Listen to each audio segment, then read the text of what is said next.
Video चालू हो गया, आजा। हिंदी में ही बात करेंगे। हाँ, हिंदी लैंग्वेज है ना, या तो हिंदी की आदत हो गई है। हरे कृष्णा। हरे कृष्ण। मेरा नाम पांडुरंग कृपा दास है। आज मेरे साथ मेरे मित्र दत्तू प्रभु है। हम दोनों साथ में इस्कॉन में रहे हैं, इस्कॉन वृंदावन में हम दोनों साथ में ट्रेनिंग ली है कि नहीं, बानी आश्रम में हम दोनों साथ में ट्रेनिंग लिए हैं। और मैं तो आश्रम छोड़ के भौतिक दुनिया में वापस चला गया और दत्तू प्रभु अभी भी वृंदावन में है, सेवा कर रहे हैं, बहुत बढ़िया सेवा कर रहे हैं।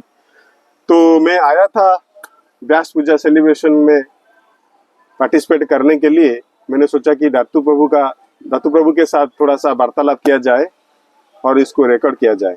ठीक है, आइए मैं कुछ सवाल करूंगा दत्तू प्रभु से और देखते हैं कि दत्तू प्रभु का एक्सपीरियंस क्या है वृंदावन में, उनका भक्ति कैसा चल रहा है, कैसे साधना कर रहे हैं, उनको क्या मुश्किल की सामना करना पड़ रहा है, कैसी स्ट्रगल उनकी चल रही है, सुनेंगे। ठीक है, ये ठीक है क्या मैंने जो कहा? सही है। हरे कृष्ण। ठीक है, ठीक है। हरे कृष्णा। तो दत्तू प्रभु बहुत बहुत धन्यवाद पहले मुझे थोड़ा समय देने के लिए। आप इतना व्यस्त रहते हैं अपनी साधना में, पुस्तक अध्ययन में, मंदिर में व्यस्त रहना इज वेरी इंपॉर्टेंट। यस, तो बहुत बहुत धन्यवाद। क्या कुछ बोलते ना, खाली मन शैतान, क्या है वो कुछ कहते हैं? हाँ, खाली मन शैतान का घर। और खाली समय भी अगर आपके पास तो उसको मतलब वो भी डेंजरस है, खाली समय होना ही नहीं चाहिए। यस, बहुत धन्यवाद, इसीलिए बहुत बहुत धन्यवाद आपको। तो ठीक है प्रभु जी, मैं आपको एक पहला प्रश्न पूछना चाहूंगा कि आप वृंदावन में कब आए, कितने साल हो गए अभी तक? अभी लगभग 6 ईयर तो हो गए। हरी बोल, 6 साल हो गया दत्तू प्रभु को वृंदावन में। दत्तू प्रभु धामवासी हो गए हैं, वृंदावन वासी हो गए हैं। देखो, वैसे धामवासी कहना रॉन्ग होगा, बिकॉज धामवासी का मीनिंग अगर हम देखें, धामवासी किसको कहा जाए, बड़ा डीप में जाना पड़ेगा। धामवासी का मतलब शास्त्रों से ही देखना पड़ेगा। हम लोग क्या करते हैं, हम लोगों ने अपने मन से धामवासी की डेफिनेशन बना ली। धामवासी अगर आप देखे ना, कोई जंगल में रह रहा है और वहाँ अगर वो भगवान के आदेशों का पालन कर रहा है, प्रभुपाद जी के आदेशों का पालन कर रहा है, इसको संताप आचार्य हमारे है जो भगवत पार्षद है प्रभुपाद जी, उनके आदेशों का पालन कर जंगल में रहता है, जंगल में बट बिल्कुल प्रभुपाद जी के आदेशों को पालन किया जा रहा है, बिल्कुल ईश्वरीय आदेश अनुसार जी रहा है, शास्त्रों के अनुसार जी रहा है, तो वो धामवासी है। रहता तो जंगल में है पर वो वृंदावनवासी है। और मैं जो समझो मैं धाम में हूँ और मैं बिल्कुल, मेरा शास्त्र विरुद्ध आचरण है, मैं शास्त्रों के खिलाफ जीता हूँ, शास्त्रों की मेरे को नॉलेज ही नहीं है, 1% भी नॉलेज नहीं है, तो मेरा वृंदावन पे रह के मैं काहे का वृंदावनवासी? मैं स्पेशली अपनी बात कर रहा हूँ। हाँ, वृंदावनवासी मतलब क्या? वृंदावनवासी मतलब अभी इसका बड़ा लंबा डिफिनेशन हो जाएगा, तो समझना कि हर किसी को ये समझ है कि वृंदावनवासी का क्या मतलब होना चाहिए, अंडरस्टैंडिंग तो होनी चाहिए। शास्त्रों का आधार पे जीना है, मन मर्जी जीना बिल्कुल अलाउ नहीं करता। यस प्रभु, तो मैं तो मतलब वृंदावन में रहना और आप रहकर अपने आप को वृंदावनवासी कहना थोड़ा सा मुझे ये आपकी नम्रता है, आप ऐसे कह रहे हैं, ऐसे जो भक्ति में एकदम लीन रहते हैं ऐसे ही कह सकते हैं, क्योंकि लोग तो आजकल कुछ दिन रहने के बाद ही अपने आप वृंदावन में रह के वृंदावन में रहने का अहंकार करना, या मैं जो हूँ वृंदावनवासी हूँ, ये अहम पालना, ये सही नहीं है। सही बात है, सही है। तो प्रभु जी आप बताइए कि अगर कोई भक्त अगर धाम में रहकर सेवा करना चाहता है, धाम में रहना चाहता है, वृंदावन जैसी धाम, वृंदावन में अगर कोई भक्त रहना चाहता है, आप भक्ति बात कर रहे हो, भक्त रहना चाहता है वृंदावन में, कोई भक्त रहना चाहता है, अगर कोई भक्त वृंदावन में रहना चाहता है तो मतलब कृष्ण भक्त ना, हमारा कृष्ण इस्कॉन को जो फॉलो करते हैं, प्रभुपाद को जो फॉलो करते हैं, अगर उनको वृंदावन में रहना है तो कैसे रहना चाहिए, आप उसके बारे में थोड़ा। अगर कोई भक्त है स्पेशली प्रभुपाद को मानता है, प्रभुपाद जी के आदेश अनुसार जी रहा है, इस्कॉन को फॉलो करता है, और अब वो बाहर ना रह कर वो वृंदावन में रहना चाहता है, राइट? तो अगर वो वृंदावन में रहना चाहता है तो समझो उसको जो है टेम्पल में, इंटरव्यू ले रहे हैं, आइए आइए, जाना है तो जाइए। तो अगर उनको समझो मंदिर में, इस्कॉन में उनको कहीं अलाउ नहीं कर रहे हैं, हाँ थोड़ा तो उनको जो है, आप मेरी बातों पे ध्यान दो, मैं क्या कह रहा हूँ। हाँ बताइए। हाँ। कोई भक्त है, इस्कॉन का भक्त, बाहर से आके वो इसको यहाँ वृंदावन धाम में रहना चाहता है, तो इस्कॉन, क्योंकि इस्कॉन में ऑलरेडी सब लोग सेट है, तो उसको तो टेम्पल में जगह मिलेगी नहीं, तो ऐसा भक्त वृंदावन में रहना है, और वो टेम्पल में भी जाना, मतलब भक्ति करना चाहता है, पर धाम में रहना चाहता है। तो ऐसे भक्त को पहली बात तो आप उसको रूम तो खोजना होगा, कि रूम खोज के रहेगा ना, वैसा ऊपर थोड़ी रहेगा, तो रूम खोजेगा। अब रूम तो तुमको पिछले ऐसे शांति में रूम तो मिलेगा नहीं, चारों ओर शांति है, चारों ओर कोई बिल्कुल ऐसी शांति जगह रूम मिलेगा नहीं, तो कहना कि रूम लोगे। जब रूम लोगे तो रूम आपको, आप रेंट, सबको पता है रूम के रेंट क्या होते हैं, 2000 से आगे ही है, तो 2-2,500 जो आपको रूम मिलेगा। तो आपको वृंदावन में फिर पहली बात तो आपको शांति से रहना है, चुप्पी साधे रहना है, अपने से मतलब रखना है, दूसरों से कोई मतलब ज्यादा रखना नहीं कि भाई वो क्या कर रहा है, वो क्या कर रहा है, कोई मतलब ही नहीं है, बस अपना, अपने को बस प्रभुपाद जी के आदेश अनुसार जीना है। सुबह मतलब जैसे 9 बजे सोना है, 3 से पहले उठना है, मंगला आरती जाना है बराबर। वृंदावन में रहना है तो बिल्कुल मतलब किसी से कोई मतलब ही नहीं रखना है, अपना मंदिर आओ जाओ, प्रसाद पाओ, अपनी साधना करो, एकांत साधो, एकांत में जप करो, फिर शास्त्र अध्ययन करो, तो और अभक्तों से बचना है, अवैष्णव से दूर रहना है। जैसे मैं अभक्त व्यक्ति हूँ, मैं भी वृंदावन में रहता हूँ समझो, फिर मुझे तो आप मेरे से कांटेक्ट रखने की आपको ज़्यादा जरूरत है नहीं, आप अपने, आप जैसे कोई होता है चोर चोर से मतलब रखता है, पुलिस वाला से अधिक ज़्यादा मतलब रखता है, सबके अपना अपना ये है, तो आपको बस अपने से ही मतलब रखना है, टेम्पल आना है, जाना है, प्रसाद पाना है, अपनी ये साधना को आगे बढ़ाना है। इस तरह आप शांति से मौन रहते हुए, चुप रहते हुए, अपने ऊपर कॉन्सेंट्रेट करते हुए, अपने आप को आगे बढ़ाते हुए वृंदावन में रहना है नहीं? तो ठीक है। तो आपने जो बताया कि एकांत में जप करना है, लेकिन नहीं, एकांत में स्पेशली बताया जाता है कि जप जो है वो जो नया बंदा होता है, वो बंदे को कि समूह करना है, और जब बंदा समझो स्ट्रांग हो जाए, या मतलब उसको रुचि आ जाए, तो रुचि वाला बंदा एकांत पे जप कर सकता है, एकांत, क्योंकि उसको उसमें आनंद आ रहा है ना, वो डिस्टर्बन नहीं चाहता। जिसको रुचि आ गई वो डिस्टर्बन चाहेगा ही नहीं। जैसे फॉर एग्जांपल मैं अपनी ज़्यादा, मैं बड़ाई तो नहीं कर रहा हूँ, बट मैं अपना अनुभव बता रहा हूँ। जब मैं तो स्पेशली जब से मैं बाहर रह रहा हूँ, पहले मैं टेम्पल में था, अभी मैं बाहर हूँ, रूम लेके रह रहा हूँ, तो मैं अभी जब मुझे एकांत में पहले से ही पसंद है, पहले भी मैं एकांत में ही पसंद करता था, आज तो मुझे भगवान ने मेरी चाह पूरी कर दी कि मुझे एकांत मिल गया, मैं एकांत में जप करता हूँ। तो देखता हूँ सामने से कोई चाहे आ रहा है, चाहे वो भक्त हो चाहे अभक्त हो, मैं उससे दूर भाग जाता हूँ, क्योंकि मैं नहीं चाहता कि मेरे जप में वो डिस्टर्बन बने। तो जिसको जप में रुचि उत्पन्न हो जाती है ना, तो उसके लक्षण क्या है? जिसको जप में रुचि आ रही है, नाम जप में आनंद आ रहा है, पहली बात तो वो समूह में जप करना ही नहीं चाहेगा, समूह में जप करने की उसकी इच्छा ही नहीं होगी। वो अपने, जैसे किसी लड़के को लड़की से प्रेम हो जाता है, जब लड़के को लड़की से प्रेम हो जाता है तो अंदर से इतना हैप्पी रहता है, उसकी हैप्पीनेस की सीमा नहीं रहती। तो फिर वो क्या करता है, माँ बाप से, जैसे लड़की फोन पे बात कर रहा है, कोई आ गया दूर भागेगा, माँ कोई फ्रेंड आ गया उससे भी दूर भागेगा, एकांत में जाके उसको चैंटिंग कुछ ना कुछ वो फोन में लगा रहेगा।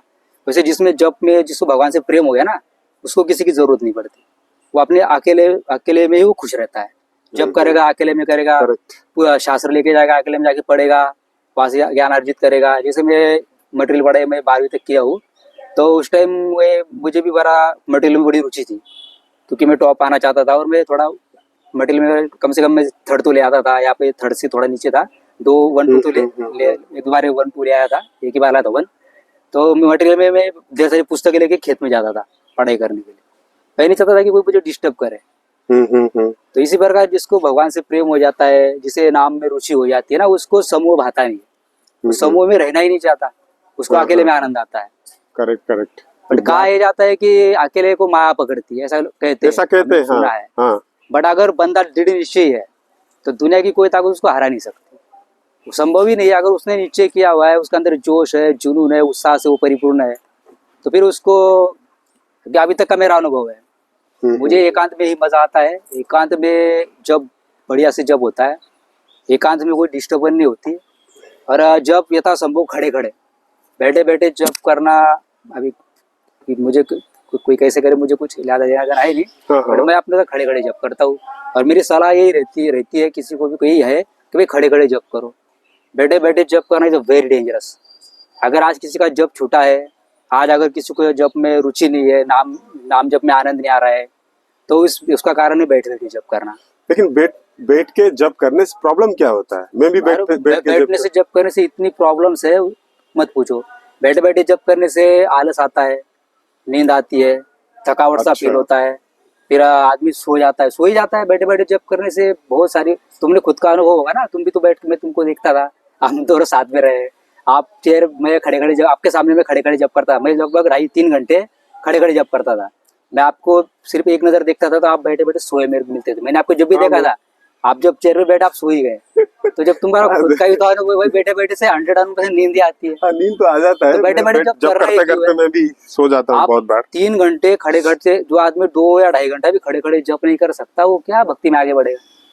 खड़े खड़े जप करने, आप खड़े खड़े जप क्यों नहीं करना चाहते? क्योंकि आप कष्ट नहीं उठाना चाहते। खड़े खड़े जप करने में क्या होता है? कष्ट होता है, कष्ट होता है ना। तो खड़े खड़े जप करने में कष्ट जरूर होता है, पर उसमें बेनिफिट बहुत सारे हैं। खड़े खड़े जप करने से उत्साह आता है, जोश आता है, जुनून आता है, नींद नहीं आती। खड़े खड़े जप करने के लाभ है, मेरा अपना निजी अनुभव है। मुझे अभी सुबह में देखो जब स्टार्ट करता हूँ मैं, जब मेरा जब से स्टार्ट होता है 3 बजे से, जब मेरा स्टार्ट हो जाता है तो 3 बजे से लेके सुबह के कम से कम 7:30 बजे तक या 7 बजे तक मैं खड़े खड़े जप करता हूँ। कितने बजे तक? 3 बजे से जब मेरा स्टार्ट होता है तो 3 से लेके 7 बजे तक कितना घंटा हो गया? 3 से 4 घंटा में खड़े खड़े जप करता हूँ। 4 घंटा। पहले तो मैं पहले अभी 4 घंटे पे हूँ, कितना 4 ना, पहले मैं 8 8:30 बजे प्रसाद के समय तक मैं खड़े खड़े जप करता, 5 6 7 घंटे खड़े खड़े जप करते हैं आप? 16 राउंड कंपलसरी, वो तो हर किसी को करना है। तो 16 के बाद नो काउंटिंग। अपन प्रसाद पाते हैं, कभी काउंट करते हो कितने वाले पाए प्रसाद? कभी काउंट करते हो? नहीं। तो फिर बाद में काउंट क्यों करना है? काउंट करने का मतलब भगवान है बिजनेस कर रहे हो आप, कि भगवान देखो मैंने इतना माला किया। भगवान बोले यार बता के कर रहा है, 16 कर ले कोई बात नहीं, पर आगे भी मुझे बता रहा है कि मैं बता के कर रहा हूँ। खाना कभी तूने बोला मेरे को भगवान मैंने 4 रोटी खाई, मैंने 6 रोटी खाई, कभी बता अपन भगवान को? माला बता रहे हो। अब आप कितना नाम लिए, भगवान को बताने की जरूरत नहीं है। भगवान को पता है इसने 16 किया, बाद में अभी उसने कितना किया भगवान जानते हैं, वो अंतर्यामी है। लेकिन 16 तक तो काउंट करना, 16 तो करना ही करना है, किसी भी स्थिति में होनी होगी। राइट, ठीक है, बहुत बढ़िया, बहुत सुंदर। राम राम राम। अच्छा, आप वृंदावन इस्कॉन में कितने साल सेवा किए रह के? मैं तो 1 साल में वापस आ गया। आप तब मेरा अभी जो मेरे को 6 साल यहाँ हो गया, तो मैंने लगभग 3 साल मंदिर में 3 साल मंदिर में आपने सेवा की। राइट। तो मंदिर में आपने आपके सेवा के बारे में थोड़ा बताइए, कैसा रहा एक्सपीरियंस? जहाँ तक सेवा का प्रश्न है, सेवा चाहे सेवा के लिए उत्साह की आवश्यकता है। सेवा में क्वांटिटी और क्वालिटी दोनों को मेंटेन करना पड़ेगा। सेवा में आपकी स्पीड होनी चाहिए। कहा गया है कि खासकर कृष्ण भावना भावित व्यक्ति को दीर्घ सूत्रता का त्याग करना चाहिए।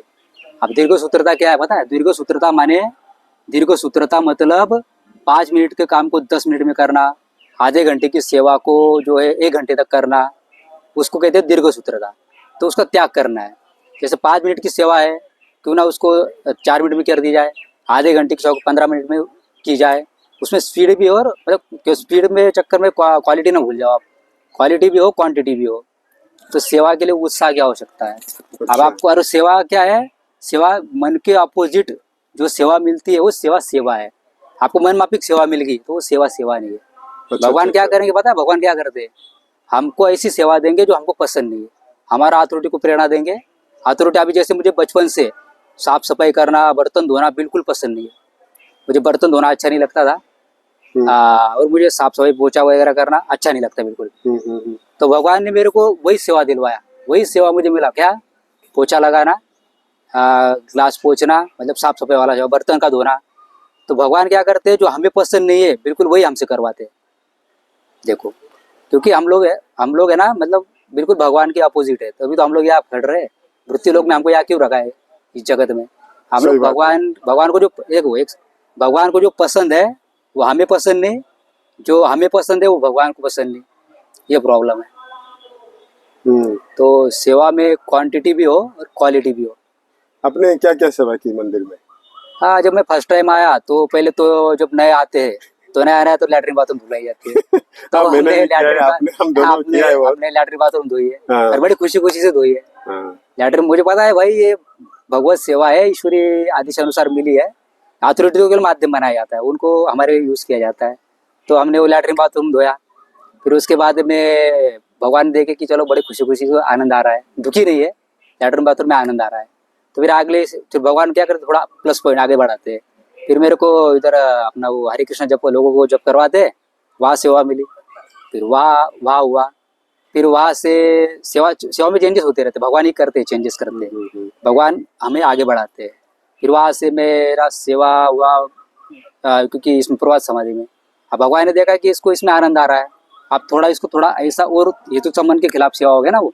अब लैट्रिन बाथरूम थोड़ा किसको अच्छा लगता है, लगता है किसी को अच्छा, किसी को अच्छा नहीं लगता, जिसको अच्छा लग रहा है भगवान बोले कि थोड़ा और इसको ऐसा सेवा दो जो करेगा नहीं, जो उसको पसंद नहीं वो सेवा दो। फिर मेरे को पोछा का सेवा मिला, इसमें प्रभात हाउस में पोछा लगाना, ग्लास पोछना, वो सेवा, तो मैंने वो भी खुशी खुशी किया, मुझे उसमें भी आनंद आ रहा था। तो भगवान देखते यार इसको यहाँ भी आनंद आ रहा है, फिर और आगे बढ़ने का सेवा बोले बर्तन धोने का सेवा, फिर वहाँ से मेरे को डीटी किचन में सेवा मिला, तो वहाँ भी मैं हैप्पी था। तो सेवा मतलब जो सेवा आपको पसंद नहीं है, भगवान आपको वही सेवा देंगे, तो आपको करना है, उसमें आपको आनंद आना चाहिए। जैसे कि कई बंदों को सेवा मिल जाती है, वो सेवा करते तो है पर हैप्पी नहीं रहते, बाहर से हैप्पीनेस दिखाते, अंदर में फ्रस्ट्रेट रहते, क्योंकि वो सेवा उनको रास नहीं आ रही है।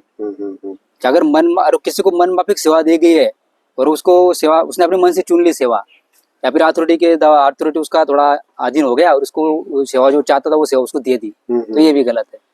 सेवा हमेशा मन के अपोजिट सेवा करो, जो हमें नहीं पसंद है वो सेवा करना। सेवा जैसे अर्जुन की कोई चाह नहीं थी युद्ध करना, अर्जुन बिल्कुल जंग लड़ना नहीं चाहते थे, तो भगवान की इच्छा क्या थी कि अर्जुन जंग लड़े, बिल्कुल वैसे हमें जो पसंद नहीं ना वो भगवान हमसे करवाते हैं।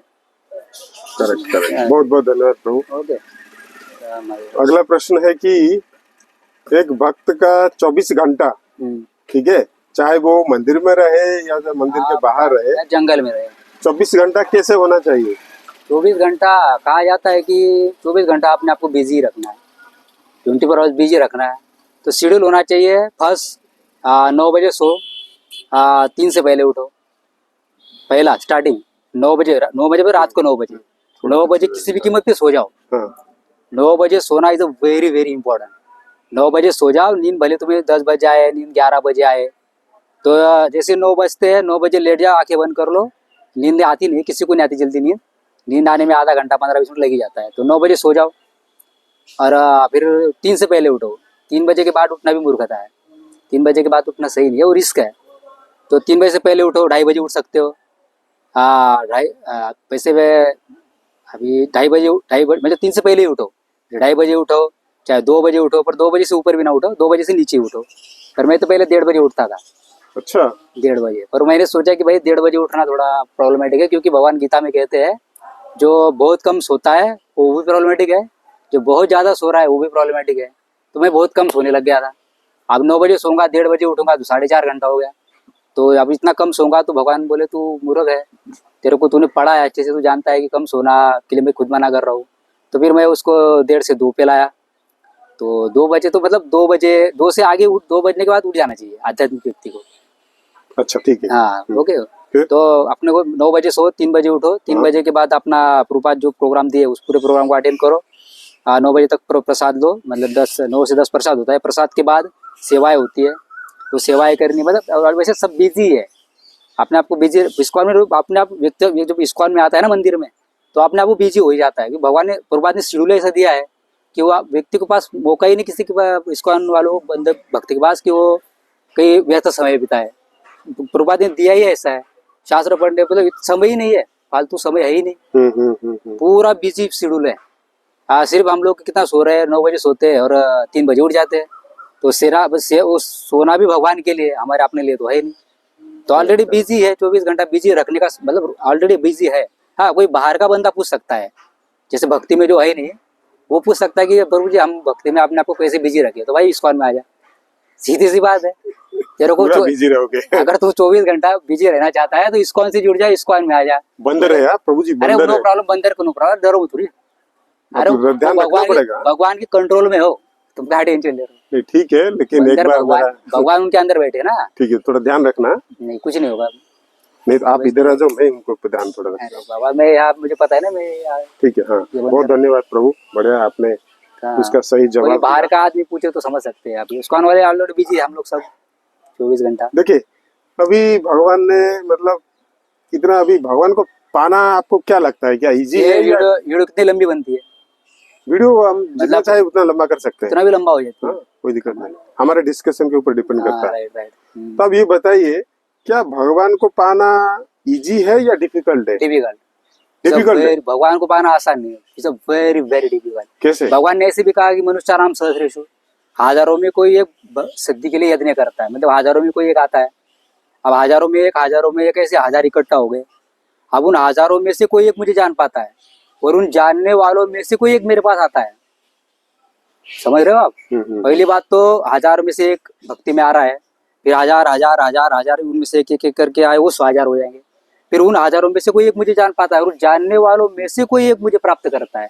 इसका मतलब 100 में से एक भगवान के पास जाएगा। इतना आसान नहीं है भगवान को पाना।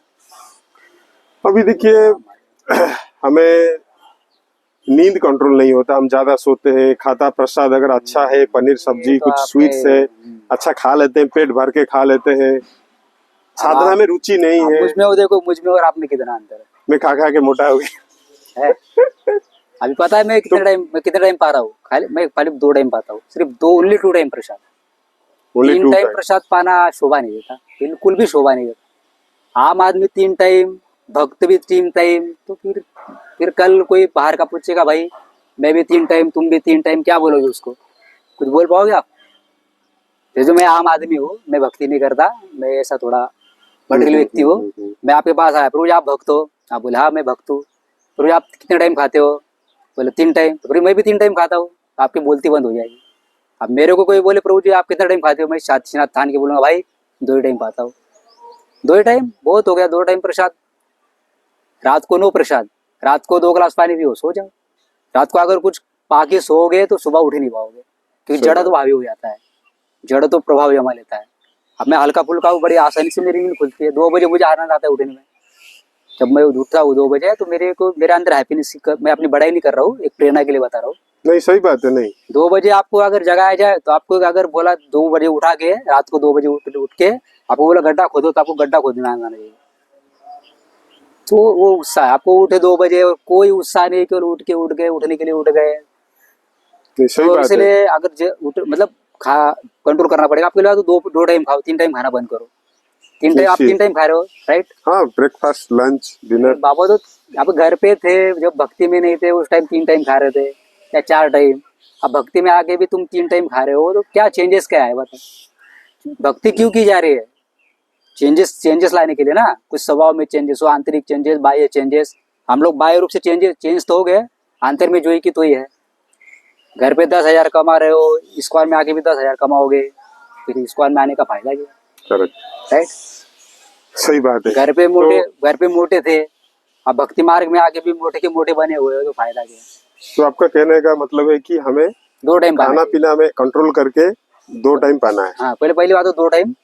पर पाते समय थोड़ा सोचना है कि क्या सोचना है कि भगवान, जब तुम प्रसाद पाने बैठते हो तो ये पंक्ति याद करो। भगवान कहते हैं कि जो बहुत ज्यादा खाता है, भगवान कह रहे जो बहुत ज्यादा खाता है उनका भी भक्त नहीं होता। भक्त बनने के चांसेस कम है।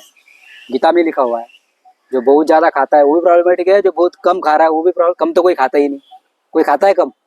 कितने बनेंगे कम खाने वाले? एक भी नहीं बनेगा। करेक्ट, हाँ। सब दबा के ही खाते हैं। और बड़ा मुश्किल है, क्योंकि मेरा अपना खुद का भी अनुभव है। क्योंकि मैंने शुरू में था ना, तो मैंने सोचा मैं भी पा जाता था। फिर बाद में मैंने सोचा कि यार मैं थोड़ा दबा के तो नहीं खा रहा हूँ। फिर मैंने उसको बिल्कुल लिमिट में ले आया। बहुत सुंदर। प्रसाद बिल्कुल लिमिट में लेना है। और अब प्रसाद पाते समय ये पंक्ति को याद करना है कि भगवान गीता में कहते हैं कि जो बहुत ज्यादा खाता है उसके लिए प्रॉब्लम है। सही बात है प्रभु। मैं भी आपकी तरह कोशिश करूंगा 2 वक्त खाना खाने के लिए ट्राई करूंगा, कोशिश करूंगा, अभ्यास करूंगा। ओनली 2 टाइम प्रसाद, 3 टाइम प्रसाद नो। ठीक है। मैं जब नया आया तो मेरा सुबह प्रसाद हुआ, दोपहर में हुआ, शाम को मेरे अथॉरिटी आए, प्रभु जी बोले प्रभु जी आप चलिए दूध लीजिए, प्रसाद लीजिए। तो मैं रात को अभी रात के 8 बज रहे थे, तो मेरे को कुछ पढ़ाई करना था और 9 बजे सोना था। तो मेरे 7 से 8 मेरा सेवा हो गया। मेरा सेवा उस टाइम थोड़ा 7 से 8 था, पता नहीं क्या था, पर मैं जब सेवा करके आया उस टाइम शायद 8:30 या कुछ हो रहे थे। तो मेरे को दूध के लिए बुलाया गया और मेरे को प्रसाद के लिए बुलाया गया। तो मैंने कहा प्रभु जी अभी तो क्या प्रसाद लेना है, मेरा 3 बजे हो गया, 3 से 4 के बीच मैंने पाया हुआ, अभी मैं कुछ नहीं लूंगा। आप कुछ नहीं लोगे? उनके लिए कुछ नहीं लूंगा। तो मैंने शुरू से ही मैंने 2 टाइम प्रसाद, शुरू से ही ना मैंने दूध लिया ना मैंने कुछ लिया। अरे हेल्प आपको मतलब बॉडी बनानी क्यों है, फिट रहना ही क्यों है, कोई लड़ाई झगड़े तो करने है नहीं, शादी वादी तो करनी है नहीं, है नहीं।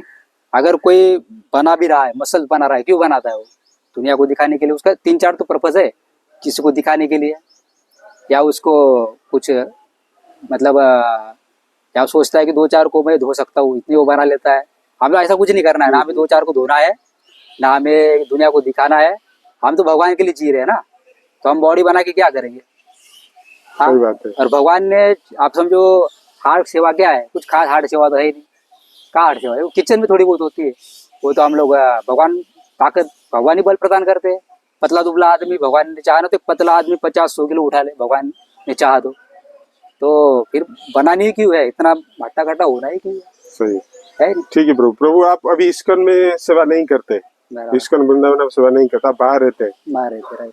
तो बाहर रहने से बहुत सारा चैलेंजेस फेस करना पड़ता है, मुश्किल का सामना करना पड़ता है, बाहर जैसे रहना कि ना मतलब दोनों ओर से कठिन कार्य, अंदर रहना भी आसान नहीं है ठीक है। और बाहर भी आसान नहीं है। तो अब अभी इस्कॉन के बाहर रहते, मैं भी इस्कॉन में बाहर रहता हूँ, तो आप तो कोई नौकरी नहीं करते, तो आप थोड़ा बताइए कि आप इस्कॉन के बाहर रह के कैसे अपने आप को मेंटेन करते हैं, खाना पीना और रेंट देना, उसके बारे में थोड़ा बताइए, कैसे संघर्ष कर रहे हैं। हाँ, वो तो देखो, वो अगर आपको एक होता है भगवान, जब भक्ति में हम लोग आते हैं ना, तो हमारी लाइफ में जो भी होता है, जो भी तुम्हारी लाइफ में समझो जो भी हुआ है, या हमारी लाइफ में जो भी, या भक्तों की लाइफ में जो भी होता है ना, वो भगवान की इच्छा से होता है, भगवान अरेंज करते हैं। करेक्ट। तो बाहर फिर अगर आपको बाहर रह रहे हो आप, तो कुछ ना कुछ आपको भगवान, आपका प्लान, भगवान का प्लान रहता है कि ये करेगा, इससे इसका इतना इसको धन मिल जाएगा, इससे इसका गुजारा हो जाएगा। तो बस भगवान वो सब अरेंज करा देते हैं और भगवान की कृपा से फिर वो चलता है। जैसे आप यहाँ पे आ गए, आप बाहर रूम लेके रह रहे हो, तो आपको भगवान कुछ ना कुछ आपके लिए भगवान प्लान बनाएंगे, फिर आपको बस उसी तरफ चलना है भगवान के प्लान अनुसार। हमें अपना प्लान नहीं बनाना है, भगवान के प्लान के थ्रू जीना है। बाहर भी स्ट्रगल तो रहेगा, बाहर भी बहुत स्ट्रगल है, अंदर भी स्ट्रगल है। स्ट्रगल तो पूरी दुनिया में स्ट्रगल है, हर कोई स्ट्रगल कर रहा है। सबसे ज्यादा स्ट्रगल भक्त योगी कर रहे हैं। स्ट्रगल कैसे? हमें सुबह निद्रा से लड़ना झगड़ना पड़ता है। आसान है निद्रा से लड़ना। निद्रा इतनी खतरनाक चीज है, आपका अपना अनुभव होगा, निद्रा इज वेरी डेंजर। निद्रा को शास्त्रों में भूतनी तथा पिशाच कहा गया है। निद्रा इतनी डेंजरस चीज है। ये अगर भक्ति में आए हो, भक्ति मार्ग में हो, स्पेशली कृष्ण भक्ति अपनाए हो, तो निद्रा को नहीं महत्व देना है। निद्रा को और बॉडी को महत्व नहीं ज्यादा देना है। जो निद्रा को और शरीर को महत्व दे रहा है वो गया काम से। भाई ऐसे भी शरीर नाशवान है, एक दिन जाने वाला है। निद्रा खतरनाक चीज है, तो क्यों निद्रा के वशीभूत होना है? क्यों निद्रा को महत्व देना है? क्यों भगवान के लिए क्यों ना थोड़ा भगवान के थोड़ा जल्दी जग लिया जाए, थोड़ा जल्दी उठ लिया जाए। जरूरी नहीं कि 3 बजे उठा जाए, 3 बजे से पहले उठना भी अच्छी बात है नहीं? ठीक है। अब हमको देखो, मैं कम से कम 6 साल में मैं 2 या 2.5 साल में 1:30 बजे उठ जाता हूँ। मैं ठंड के दिनों में जल्दी उठ जाता हूँ, कम से कम पहले 1:30 बजे। अब जो 1:30 बजे उठ रहा है वो बंदा, समझ लो क्या वो बंदा कैसा हो सकता है 1:30 बजे उठने वाला? नहीं, उसके अंदर कुछ तो है, कुछ तो उसका गुस्सा है, तभी तो उठ रहा है वो 1:30 बजे उठने में। अगर आनंद आ रहा है उसको, तो कुछ तो बात। बहुत मुश्किल है 1:30 बजे उठना। 1:30 बजे उठा, फिर वो मतलब, तो ये सब है। अब कोई 2 बजे उठ रहा है तो बढ़िया बात है। तो कोई 3:30 बजे तक सो रहा है, तो फिर तो आप समझ सकते हो। 3:30 बज रहा है फिर भी सो रहा है, तो क्या समझेगा आप? मतलब समझे, आपको समझ आना चाहिए। ठीक है, ठीक है, हो गया। बहुत बहुत धन्यवाद। तो मेरा और एक प्रश्न है कि देखिए, हम जब वृंदावन में आते हैं, धाम में रहते हैं, तो हमें बहुत सारे डिवोटी मिलते हैं, बहुत सारे भक्त मिलते हैं। तो और हमसे, हमारे द्वारा उनके साथ कभी कभी थोड़ा बहुत खिचखिच हो जाता है, अनबन हो जाता है, झगड़ा हो जाता है। मतलब किसके? भक्तों के साथ? जिसके साथ हम रहते हैं, पारिवारिक, मतलब हमारे आसपास जो भी रहते हैं पारिपार्श्व में, कभी कभी मतांतर हो जाता है।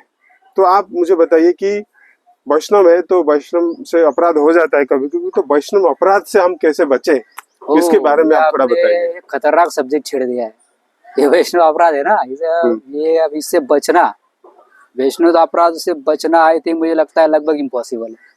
वैष्णव अपराध से बचना लगभग इम्पॉसिबल ही है, क्योंकि अपराध होंगे ही होंगे। हम बद्धजीव है, हमारे अंदर 4 दोष है। 4 दोष आपको पता ही होंगे, बद्धजीव के अंदर 4, सबके अंदर 4 दोष है, जितने भी हम क्या संसार क्या में। 4 दोष है? गलती करना, गलती करेंगे ही करेंगे। क्या है, अपूर्ण इंद्रियों के कारण आधा पूरा ज्ञान हमें प्राप्त होता नहीं। धोखा देना, धोखा देने की हमारी प्रवृत्ति है। और एक क्या है, और एक है, 4 दोष है ना, चीटिंग करना। हाँ, धोखा मतलब वही होगा। तो इस तरह हम हमारे भगवान एक सॉफ्टवेयर ऐसा, वो जैसे मोबाइल होता है, मोबाइल में सॉफ्टवेयर डाले जाते हैं, वैसे भगवान ने हमारे अंदर, सबके अंदर एक सॉफ्टवेयर फिट है कि हमारे अंदर 4 दोष रहेंगे ही रहेंगे। हम गलती करेंगे ही करेंगे, क्योंकि बद्धजीव गलती करेगा ही करेगा। अगर हम गलती नहीं करेंगे फिर हम भगवान हो गए। फिर तो भगवान कोई गलती करते हैं? भगवान परफेक्ट है। हम भी गलती नहीं करेंगे तो फिर इसलिए हमारे तो अब गलती करेंगे, कहीं ना कहीं मिस्टेक होगी। धाम में रहेंगे, धाम अपराध बनेंगे, सेवा करेंगे, सेवा अपराध होगा। वैष्णव के बीच रहेंगे, वैष्णव अपराध होगा। सेवा करेंगे, सेवा अपराध होगा। तो अपराध तो बनते ही बनते हैं, बहुत मुश्किल है।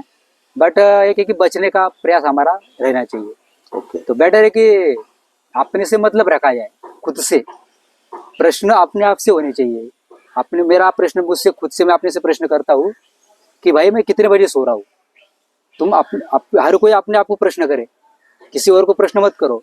अपने से पूछो अपने आप को कि भाई मैं कितने बजे सो रहा हूँ, मैं कितने बजे उठ रहा हूँ।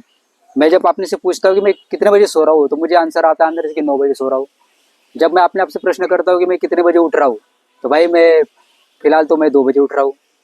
तो फिर भाई मैं मंगला आरती मिस कर रहा हूँ, नहीं कर रहा हूँ, तो आंसर आता है कि नहीं मिस करता हूँ। तो मतलब खुद से हर सवाल करो, भाई मैं कितना पाता हूँ, कहीं मैं ज्यादा तो नहीं खा रहा हूँ। अनगिनत प्रश्न है, सारे प्रश्न जो है अपने आप से ही होने चाहिए। तुमने कभी अपने आप से प्रश्न किए? हाँ, मैंने बहुत प्रश्न किया। तो पर आंसर क्या आता है? मैं कितने बजे सोता हूँ? हाँ, तो तो कभी आंसर कभी आता होगा आंसर आता है 10 रात 12 बजे, अरे तो कभी कभी रात 11 बजे। फायदा क्या है? कोई फायदा ही नहीं आपका। ये मतलब आप धोती कुर्ता पहने हो और कोई यम नहीं, कोई नियम नहीं, तो वो धोती कुर्ता वो व्यर्थ हो गया। कोई कुछ फायदा नहीं। कि भक्ति के 4 स्तर है, आपको सबको पता है, सबको मालूम है कि भक्ति के 4 स्तर है।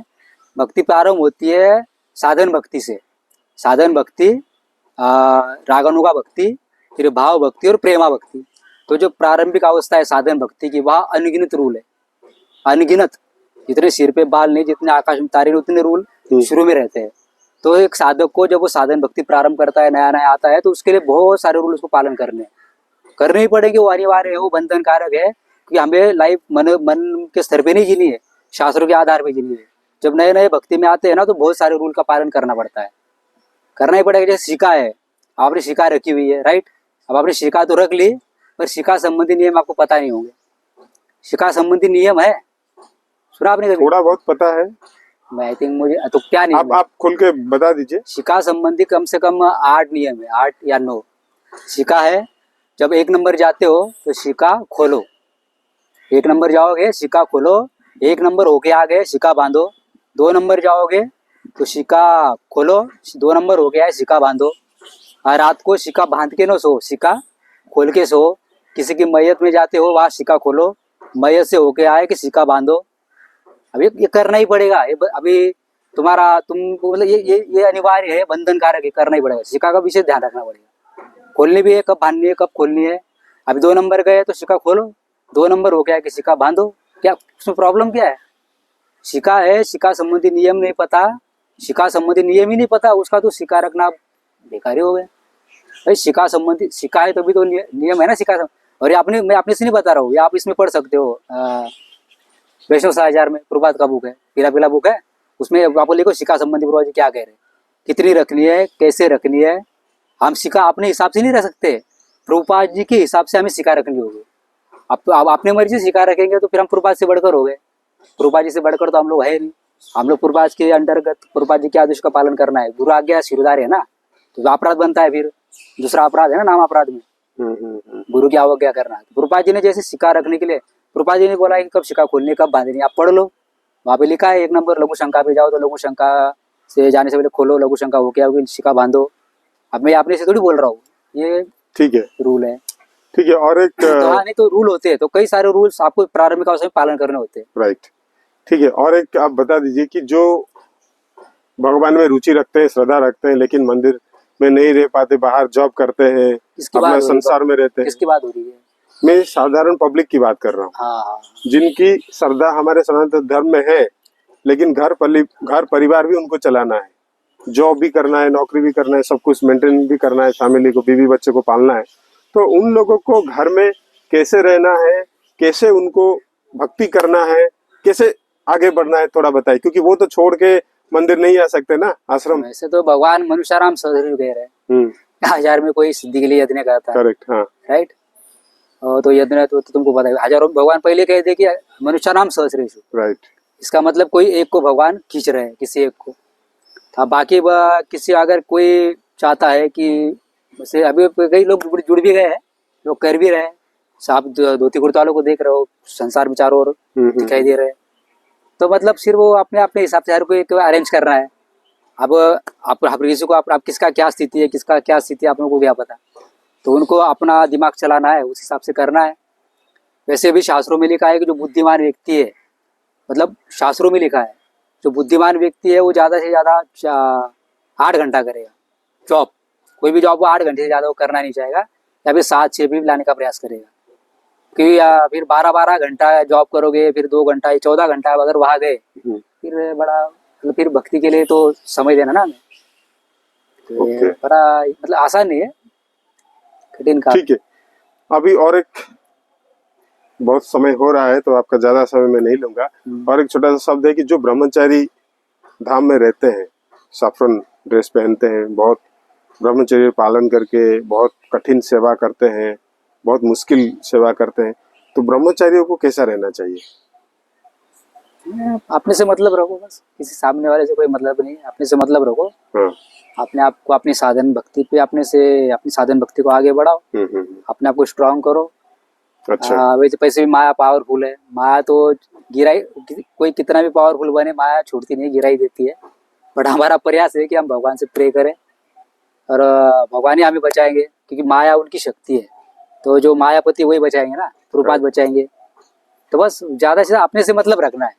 अब वो क्या कर रहा है, वो क्या कर रहा है, हमको क्या मतलब है भाई। हाँ देखो, दिखने को दिखता है, आंखें बंद करके जी नहीं सकते। दिखता है कि भाई कोई सो रहा है, ये भी दिखता है कि कोई मंगला आरती लेट जा रहा है। अब वो लेट जा रहा है, तुम तो सही समय पे जाओ, उसको जा रहे हो तो आप उसको क्या करे करना है। आप किसी को करे करोगे, वो बेचारा सुनेगा नहीं, वो खामखा तुमको कुछ ना कुछ तो बोलेगा ही बोलेगा। तो बेटर है कि किसी को करेक्ट नहीं करना है, अपना बस अपने में मतलब अपने आप को इस जगत से निकालना है। क्योंकि जगत से निकलना आसान नहीं ना, तो अपने आप को निकालो। जो दूसरों को निकालने के चक्कर में लगा है, उसके लिए समस्या और बढ़ जाती है। क्योंकि नैया किसकी डूबती है, नैया किसकी डूबी हुई है, नैया उसकी डूबती है जो दूसरों की नैया बचाने का प्रयास करता है। हाँ, पर ये बड़ा वही तो हो रहा है, इतना आसान थोड़ी है।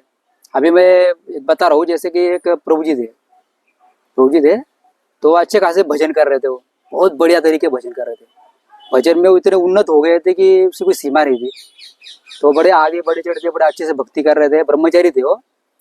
तो उन्होंने ऐसे ही जो है, उनको किसी ने कहा कि प्रभु जी आप जो है इसका इतना आपके पास नॉलेज है, आप अच्छे से प्रचार कर सकते हो, तो क्यों ना आप आपकी वीडियो बनाओ, वीडियो पे यूट्यूब पे भेजो, लोगों को कुछ ज्ञान कुछ बताओ। तो उन्होंने किसी की सुन ली, उन्होंने उनको पता है उन्होंने सुन ली। अच्छा, अब उन्होंने क्या किया, फिर वो अच्छे खासा भजन कर रहे थे। उनको ये सब चीज़ें पसंद नहीं थी कि कुछ लेक्चर दिया जाए, कुछ बताया जाए। तो उन्होंने वो अपना से भी वो शुरू कर दिया लेक्चर देना। अब उन्होंने लेक्चर देना शुरू किया, साथ में उन्होंने एक गलती कर दी, वहाँ नंबर भी दे दिया, मोबाइल नंबर। हाँ, वहाँ लेक्चर के नीचे जो वीडियो बने अच्छा, हाँ। उसके अपना नंबर दे दिया। अब वो नंबर जब गया, तो जब वो पूरे अब लोग तो सारी दुनिया देखती है, वीडियो तो लोग देखते रहते हैं, तो वहाँ नंबर चला गया उनका। तो अब नंबर चला गया तो माता जी भी देखती है। अब तो माता जी देखती है, तो किसी माता जी ने उनको कॉल कर दी। अब इनको भी समझना चाहिए कि माता जी की कॉल नहीं उठानी चाहिए। उन्होंने किसी युवती की कॉल उठा ली। अब उठा ली तो माता जी ने उनको मतलब प्रपोज कर दिया, तो बस वो फंस गए, शादी हो गया उनका। अब गए काम से, आप ना मंगला में दिखते, कहीं नहीं दिखते हो। अच्छा खासा मंगला में आ रहे थे, सब कुछ सही चल रहा था। तो ये मतलब ये है कि उन्होंने किसी दूसरों को बचाने के लिए ये किया, अब उनकी नैया डूब गई। तो मतलब इन चीज़ों से बचना है, ज़्यादा अधिकतर बचना है। अपने से मतलब रखो ना। हम खुद ही माला नहीं, हमारे आप ये स्थिति खराब है, हम खुद आलस से भरे हुए हैं, निद्रा से भरे हुए हैं, हमारी स्थिति खराब है, हमें अपनी स्थिति सुधारनी है। ठीक है प्रभु। निश्चय करो कि भाई दुनिया इधर की उधर हो जाए, मेरा 365 का 65 दिन मेरा मंगला आरती होना चाहिए। होना है। 365 का 65 दिन।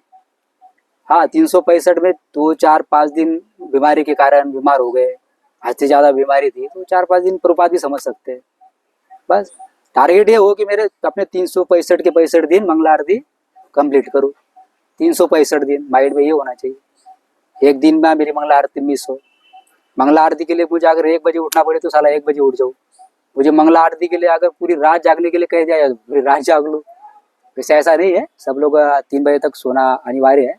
3 बजे से 3 बजे तक, 3 बजे से पहले, मेरे 3 बजे। उठना है। हाँ, बहुत बहुत धन्यवाद प्रभु, आपने आपका कीमती समय देने के लिए। हमारा वार्तालाप ऑलमोस्ट आधा 1 घंटे का 1 घंटा हो रहा है, तो अभी हम विश्राम लेंगे, वीडियो को बंद करेंगे, ठीक है। ओके। हरे कृष्णा हरे कृष्णा कृष्णा कृष्णा हरे हरे, हरे राम राम राम हरे हरे। हरे बोल।